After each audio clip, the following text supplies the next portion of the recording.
नमस्कार दोस्तों। आपको इरेक्टाइल डिस्फंक्शन की प्रॉब्लम हो रही है, पेनिस हार्ड नहीं हो रहा, आप सेक्स कर नहीं पा रहे और आप सोच रहे हैं इसके लिए अब आपको दवाइयाँ लेनी पड़ेंगी और आप सोच रहे हैं कि ये दवाइयाँ आपके लिए ठीक होंगी कि नहीं। मैं डॉक्टर आशीष सबरवाल, यूरोलॉजिस्ट, एंड्रोलॉजिस्ट और robotic surgeon, new Delhi, India से आज आपको इरेक्टाइल डिस्फंक्शन की मेडिसिन सिल्डेनाफिल और टेडालाफिल इन दोनों के बारे में फुल इन्फॉर्मेशन दूंगा।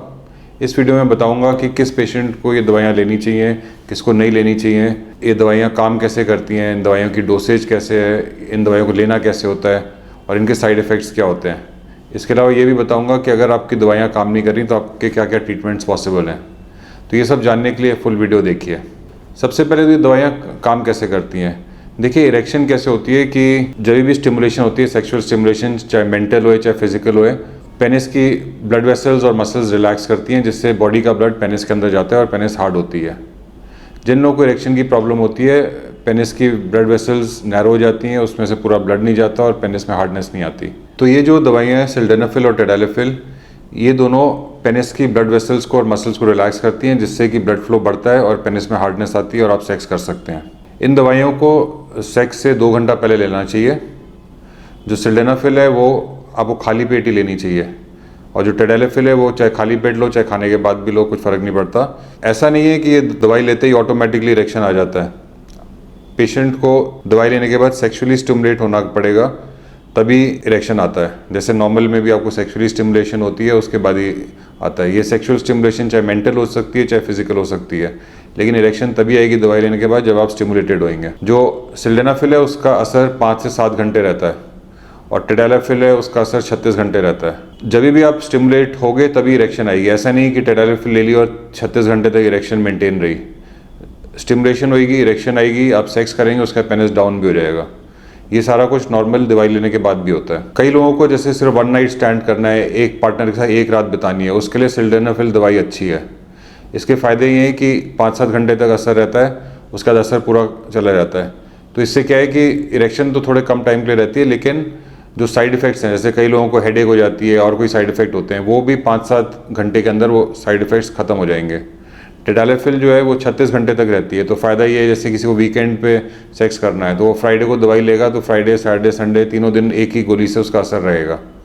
लेकिन डिसएडवांटेज क्या है कि अगर आपको कोई साइड इफ़ेक्ट होता है इस दवाई से, जैसे कि हेडेक हो रही है या पैल्पिटेशन हो रही है और कोई साइड इफ़ेक्ट, तो वो सारे साइड इफ़ेक्ट भी 36 घंटे तक ही रहेंगे।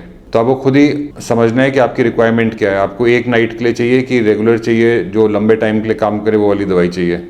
क्योंकि जो एक टाइम के लिए होगी उसके साइड इफ़ेक्ट भी कम टाइम के लिए होंगे, लेकिन जो लंबे टाइम के लिए होगी उसके साइड इफ़ेक्ट अगर आपको होते हैं, ये नहीं है सबको साइड इफ़ेक्ट होते हैं, लेकिन जिसको भी साइड इफ़ेक्ट होगा वो भी लंबे टाइम के लिए रहेगा। अब जैसे मैंने आपको बताया कि सेक्सुअल स्टिमुलेशन बहुत ज़रूरी है, तो अगर आप ये दवाई ले भी लें लेकिन आप अपने पार्टनर के पास जाएँ जिनसे आपको कोई अट्रैक्शन नहीं है, तो आप सेक्सुअली स्टिमुलेटेड नहीं होंगे और उससे आपको दवाई से कोई फ़ायदा नहीं होगा। अगर आपको लगता है कि आपको अपने पार्टनर में इंटरेस्ट नहीं है तो ये दवाई लेने से कोई फ़ायदा नहीं होगा। दूसरी बात, अगर आप अल्कोहल ज़्यादा पीते हैं, ज़्यादा अल्कोहल पी के इन सब दवाइयों का असर कम होता है। किसी को लिवर डिजीज़ हो, किडनी डिजीज़ हो, इन सब में भी इन दवाइयों का असर कम होता है। किसी को हार्ट प्रॉब्लम है और चेस्ट पेन की प्रॉब्लम है, उसके लिए वो नाइट्रेट दवाई लेते हैं। नाइट्रेट जो कॉमनली सॉर्बिट्रेट के नाम पे या एमडुरल के नाम पे दवाई मिलती है। अगर आप सॉर्बिट्रेट ले रहे हैं, नाइट्रेट्स ले रहे हैं, उसके साथ अगर आप सिल्डेनाफिल या टेडालाफिल लेते हैं तो उससे आपका बीपी 0 तक पहुंच सकता है और पेशेंट की डेथ भी हो सकती है। तो आप अगर हार्ट पेशेंट हैं और तो आपको देखना चाहिए कि अगर आप नाइट्रेट्स ले रहे हैं कि नहीं। अगर आप नाइट्रेट्स ले रहे हैं तो आपको ये दवाइयाँ बिल्कुल नहीं ले सकते, बिल्कुल कॉन्ट्राइंडिकेटेड है। इसके अलावा कई लोगों को प्रोस्टेट की भी प्रॉब्लम होती है और उसके लिए वो प्रोस्टेट की दवाइयाँ ले रहे होते हैं।